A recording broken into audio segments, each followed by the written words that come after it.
आप बोलते हैं ये कुछ हुआ ही नहीं, कुछ भी नहीं। 2014 में मेरे शरीर में हड्डी आई, मेरे शरीर में 206 हड्डी ही नहीं थी।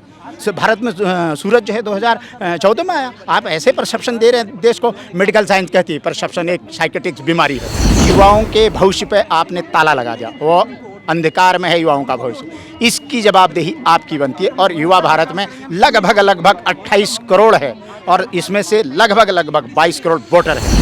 महंगाई और सिलेंडर तो आप कंधे में लेके चलते थे और प्याज की माला आप गले में डाल के इसी जंतर मंतर पर डालते थे।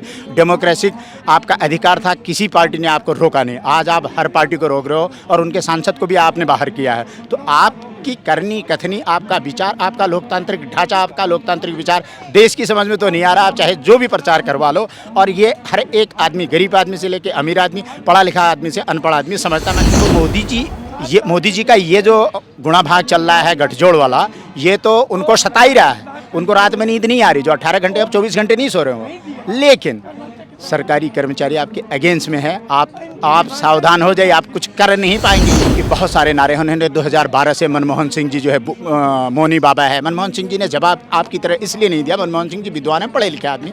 उन्होंने कहा मैं बड़ा काम कर रहा हूँ। उन्होंने जब दुनिया में जो है 2008 में रेसिग्नेशन चल रहा था, पूरा महंगाई चल रही थी, पूरे देश को संभाला है। तो वो बड़े अर्थशास्त्री हैं, बड़े ज्ञानी प्रधानमंत्री रहे। खान पान गैस तो 250 रुपये में गैस मिल रही और 35 रुपये में पेट्रोल मिल रहा। बहुत सुरक्षा बस सुरक्षा है। गैस खरीदना क्यों पड़ रहा है? नाली वाले गैस से काम नहीं चल रहा है? वो बताया था उन्होंने, बट लोग यूज कर रहे हैं। इतने पैसे को संभालते कैसे? इतना पैसा डर नहीं लगता कोई लूट के न ले जाए, डाकू ना आ जाए, चोर ना आ जाए? सुरक्षा बहुत दे रखी है वर्तमान सरकार ने। मोदी जी को न सरकार चलानी है और न पेंशन या किसी की समस्या देखनी, न जस्टिस देखना है, न ग्राउंड देखना है। मोदी जी को जुमलों पर राज करना है। 2024 के अंदर में जनता, जिन्होंने जुमला सुना के जनता को ठगा था, जनता वोट से ठगेगी 2024 में उसको, और पूरी की पूरी तरह से दिखाएगी कि जनता बेवकूफ़ नहीं है। हमारे साथ गोविंद सिंह जी बैठे हुए हैं, यूपी से बिलोंग करते हैं। आखिर एक आदमी जिसने 60 साल अपने खून पसीने की जो कमाई करी, उसमें से पैसे कटवा के उसने जमा किए कि उसको पेंशन मिलेगा, और पता चलता है कि एवरेज अगर वो 60 साल काम करता है तो करीब 20 लाख वो जमा करता है पेंशन के नाम पे। लेकिन पेंशन कितना मिलता है? 1000-1200 रुपये। आज के महंगाई में 1000-1200 रुपये की कितनी अहमियत है, ये आपके ऊपर मैं छोड़ता हूं। लेकिन गोविंद सिंह जी, आप लोग यहाँ पे आज प्रोटेस्ट कर रहे थे EPS 95 के खिलाफ में। आप लोगों को किसी को 1000, किसी को 1200, किसी को 1500 पेंशन मिलती है। इस पैसे 937 मिलती है। आपको ही 937 रुपये मिलती है। और पूरे 60 साल आपने काम किया उसमें प्राइवेट सेक्टर में? मैंने 88 से लेकर के 2000 तक किया। 2000 में हम छटनी तहत बाहर हो गए थे। तो कंपनी बंद हो गई थी। अपटॉन इंडिया लिमिटेड जो टीवी बनाया करती थी। तो मैंने 13 साल की नौकरी के बाद 50 साल के बाद मेरे को पेंशन मिलना स्टार्ट हुआ। तो वो 937 रुपये अभी तक है। मैं अभी जो है 57 साल पे चल रहा हूँ। इतने पैसे को संभालते कैसे? इतना पैसा डर नहीं लगता कोई लूट के न ले जाए, डाकू ना आ जाए, चोर ना आ जाए? सुरक्षा बहुत दे रखी है वर्तमान सरकार ने। पूरे देश को सुरक्षा देख रही है। पूरा सुरक्षित है। इंडस्ट्री सुरक्षित है, आपका व्यापार सुरक्षित है, आपकी नौकरी सुरक्षित है, आपका खान पान गैस तो 250 रुपये में गैस मिल रही और 35 रुपये में पेट्रोल मिल रहा। बहुत सुरक्षा बस सुरक्षा है। गैस खरीदना क्यों पड़ रहा है? नाली वाले गैस से काम नहीं चल रहा है? वो बताया था उन्होंने, बट लोग यूज कर रहे हैं। उनके लोग इसमें प्रचार भी कर रहे हैं। टीवी मीडिया पर ये मीडिया ये भी प्रचार करती है कि जो है महंगाई कहाँ है और लोग सड़कों पर नहीं हैं। और लोग दिखाए नहीं जाएंगे। दिखाया पाकिस्तान और चीन जाएगा तो आपको मटेरियल मुद्दे पे आते हैं। जो आपने जवानी बेच करके जो पैसे आपने जमा करवाए कि चलो बाद में सरकार ने कहा कि पेंशन मिलेगा, EPF के पैसे आप नहीं निकाल सकते हैं, जो EPS में कन्वर्ट कर दिया गया। आज उन पैसों का क्या मोल है जो आपको 1000-1200 रुपये मिल रहे हैं? अगर वही पैसा 5 लाख या 10 लाख जो भी जिसके बनते हैं नौकरी के ड्यूरेशन के हिसाब से, कम उस पैसे से कुछ तो कर सकता था और इससे ज़्यादा ही पैसा कमाता। नहीं कुछ तो 5 लाख का कहीं और ब्याज पे लगाता तो इससे ज़्यादा पैसा मिलता। तो आप लोगों की आज जो ग्रीवांसेस है, जो शिकायत है, सरकार तो कहती है हम पैसा कैपिटल वापस नहीं करेंगे। जो मैं अपने से उदाहरण दे दूँ, सरकार में जब मैं 2000 में रिटायर हुआ था तो उस वक्त मेरा मोटा 2.5 लाख रुपए बनता था। यदि वो 2.5 लाख रुपए 2000 में मुझे देते तो मोटा आज की तारीख में 2.5 लाख जो है लगभग 25 लाख के बराबर है। तो क्या है, जब आपने 95 पेंशन 1000 रुपये स्टार्ट की थी तो आज की तारीख में 10,000 रुपये तो है पक्का। 95 में जो 1,000 रुपये की कीमत थी, आज 10,000 उसकी कीमत मिनिमम बनती है। तो जो सरकार की थीम थी उस पर आपने आगे बढ़ाना चाहिए कि कोई भी सरकार आती है तो पिछले सरकारों की कमियां को सुधारते हुए आगे बढ़ती है, न कि उसको ख़त्म करती है या फिर उसको जो है निगलेक्ट करती है। तो आपने कहा था कांग्रेस ने पूर्व सरकारों ने 1,000 रुपये दे करके श्रमिकों की बेइज्जती की है। आपने कहा था, आपके प्रकाश जावड़ेकर का वीडियो चल रहा है पूरे देश के अंदर, आप ही ने बोला था, और आपने कहा हम मिनिमम 3,000 रुपये पेंशन देंगे और प्लस डीए देंगे।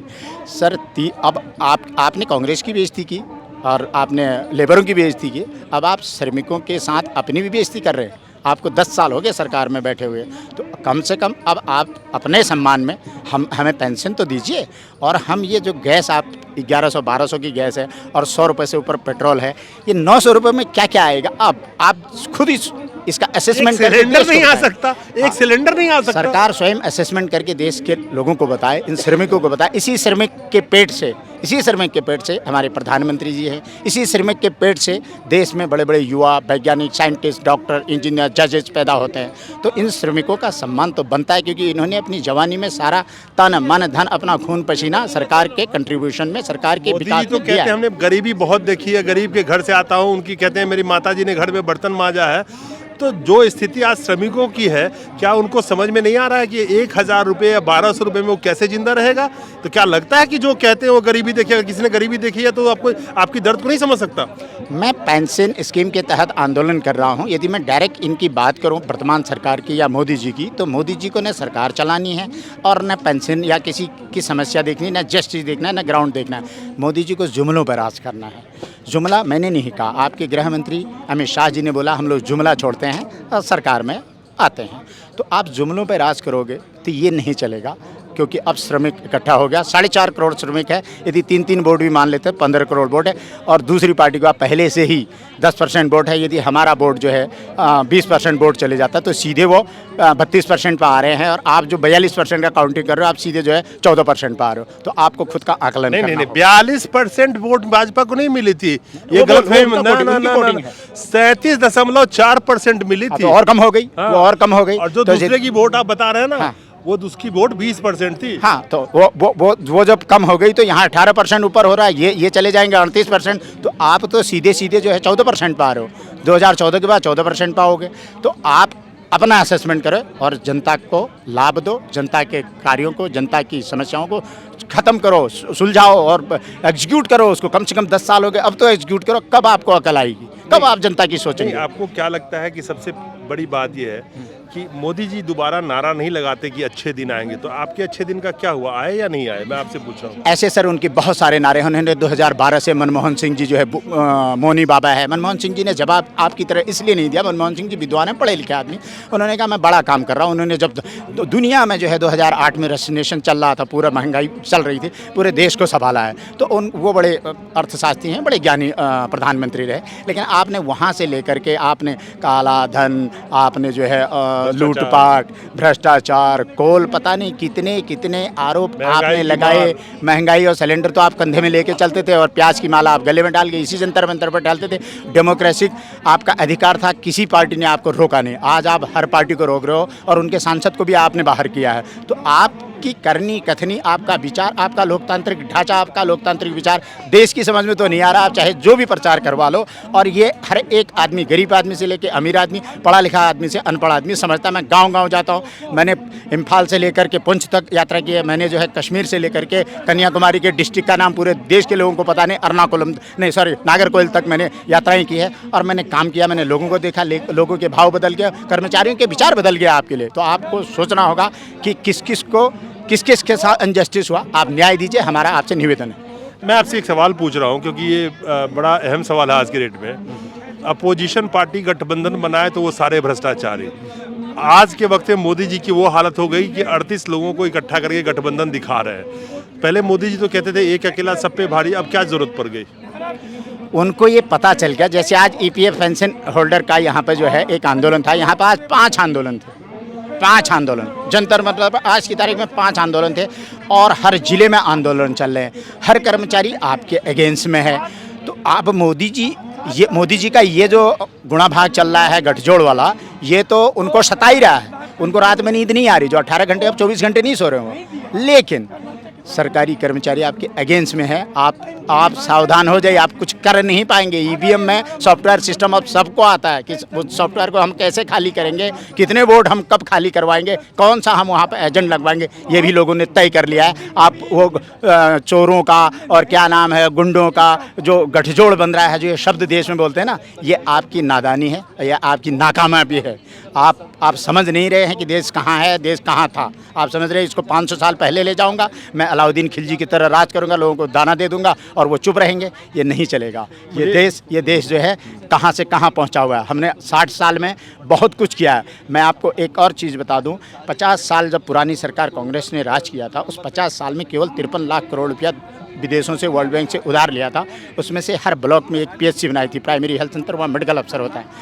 हर तहसील में ITI बनाई थी, पॉलिटेक्निक बनाई थी, हर जिले में जिला अस्पताल बनाए थे, हर तहसील में कम्युनिटी हेल्थ सेंटर बनाया था। उसके बाद उसके बाद state medical college, state engineering college बनाए थे। उसके बाद national medical college, national engineering college बनाए थे। उसके बाद IITs और एम्स बनाए थे। वो सर 53 लाख करोड़ में हमने 38 लैब बनाई। मोदी जी को किसी लैब के बारे में पता नहीं है।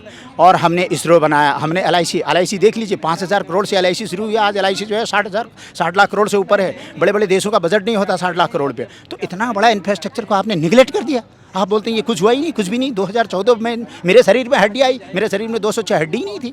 भारत में सूरज जो है 2014 में आया। आप ऐसे परसेप्शन दे रहे हैं देश को। मेडिकल साइंस कहती है परसेप्शन एक साइकेट्रिक बीमारी है, इसको आप गंभीरता से समझिए। ये साइंस है, ये जुमलों से देश नहीं चलेगा। हो गया जितने जुमलेबाजी थी, अब आप होश में आ जाओ, वरना जनता आपको कर्नाटक बना देगी। आपको क्या लगता है कि इस देश में जनता की मुद्दों की बात 2014 के पहले जो मुद्दे उठा के मोदी जी या उनकी पार्टी BJP चिल्लाती थी, भ्रष्टाचार, महंगाई, महिलाओं पे अत्याचार, काला धन, पता नहीं, एक भी चीज़ों का चर्चा आज के डेट में वो नहीं करते। बात होती है हिंदू मुसलमान, मंदिर मस्जिद, जाति के नाम पर राजनीति, वोटिंग, यही सब चल रहा है। क्या जनता इस बात को समझती है कि अब पूरी तरह से मौजूदा BJP सरकार, मोदी सरकार आज की डेट में नकाब हट चुका है उनके चेहरे के ऊपर से कि सिर्फ और सिर्फ कुर्सी पाना ये जानते हैं, मुद्दों की बात ये कर ही नहीं सकते, सारा झूठ और जुमलों के सहारे जो आए थे। इस बार जनता 2024 में सोच समझ के फैसला करेगी। बिल्कुल 100% सोच समझ के फैसला हो रहा है। आपका रिजल्ट आपने वहाँ देख लिया हिमाचल में, दूसरा रिजल्ट आपने पंजाब में देख लिया, तीसरा रिजल्ट आपने भी कर्नाटक में देख लिया। अभी 4 राज्यों में, तेलंगाना और MP और छत्तीसगढ़ और राजस्थान, 4 राज्यों में चुनाव होने वाला है। यहाँ से सुपड़ा साफ है इनका। मैं खुद ही सर्वे कर रहा हूँ, खुद ही असेसमेंट कर रहा हूँ। तो ये जो आपने हिंदू मुसलमान और महिला सुरक्षा जो लोगों को ठगा ना, अभी आप सीधे पाकिस्तान जाते हो कि पाकिस्तान मुझसे डरा हुआ है, पाकिस्तान की स्थिति मेरे से ज़्यादा ख़राब है, आप TV में सिर्फ ये देते हो। और चीन हम पे हमला कर रहा है। चीन के साथ हमारा एग्रीमेंट है, 45 साल हो गया, चीन हम पे हमला नहीं करता, उसको ज़रूरत नहीं है। और न कभी किसी चीनी ने बोला। आप ज़बरदस्ती TV पे नया चीज़ ला करके लोगों को गुमराह करते हो। आप कहाँ भटकाना चाह रहे हो देश को, शासन को, लोगों की तरह। युवाओं के भविष्य पे आपने ताला लगा दिया। वो अंधकार में है युवाओं का भविष्य, इसकी जवाबदेही आपकी बनती है। और युवा भारत में लगभग 28 करोड़ है और इसमें से लगभग 22 करोड़ वोटर है। आपको इसका ध्यान देना होगा। आप GNU को गाली मत दो, आप DU को गाली दो, हर यूनिवर्सिटीज़ को गाली दो और झूठ में बकते रहो। आजकल एक TV पर चल रहा है, मोदी जी का रोज़ बोलते हैं 1 हफ्ते में यूनिवर्सिटी बना रहा हूँ, एक घंटे में ITI बना रहा हूँ, 2 दिन में इंजीनियरिंग कॉलेज बना रहा हूँ और 3 दिन में जो है IIT और एम्स बना रहा हूँ। 1 साल में एक IIT, एक एम्स बना रहा हूँ। आप क्या चाहते हैं? एक एम्स का बजट कितना होता है मोदी जी, आप पूछ लो ज़रा। एक एम्स का एम्स बनाने के बाद जो है 5000 करोड़ सालाना बजट चाहिए एक एम्स को। एक IIT को चलाने के लिए हमें 4000 करोड़ सालाना उसको चलाने के लिए बजट है। आप क्या समझते हैं कुछ भी पक देंगे? अरे सर ऐसा मत बोलिए प्लीज़। हम लोग भी जो है भारत के नागरिक हैं, हमारे पूर्वजों ने ये देश बनाया था और आपके पूर्वजों ने भी इस देश बनाया है। आप में ये गलत भ्रांतियाँ कहाँ से आई? ये देशवासी खुद ही शब्द हैं। आपके पिताजी ने भी देश बनाने में सहयोग दिया, मेरे पिताजी ने भी देश बनाने में सहयोग दिया। अब आपको ये तकलीफ है कि प्रधानमंत्री का बेटा ज़्यादा क्यों बोलता है? प्रधानमंत्री का बेटा बोलना नहीं चाहिए, वो गूंगा पैदा होना चाहिए। आप ये चाहते हैं? आप ये परसेप्शन है आपका, ये गलत है। आप जनता की सुनो। आप देश पे राज करने का राजनीतिक तरीका ढूंढो जिससे समाज को न्याय मिले। मुझे बड़ी प्रसन्नता है, मेरे गोविंद जी से बात करके मुझे आज बहुत अच्छा लगा कि एक आम आदमी है, एक मामूली सी नौकरी करते हैं और ये आम जनता की आवाज़ है। जितने आंकड़े इन्होंने बताए, जितने फैक्ट्स एंड फिगर्स इन्होंने बताए, अपने आप में ये दर्शाता है कि आज के वक्त में जितनी तरह से मैनिपुलेट कर सकते थे, जो जुमलेबाजी कर करके आए थे, जनता एक एक फैक्ट अपने पास रखती है। और 2024 के अंदर में जनता, जिन्होंने जुमला सुना के जनता को ठगा था, जनता वोट से ठगेगी 2024 में उसको, और पूरी की पूरी तरह से दिखाएगी कि जनता बेवकूफ़ नहीं है। बहुत बहुत धन्यवाद गोविंद जी आपका, और बहुत अच्छा लगा बात करके। नमस्कार।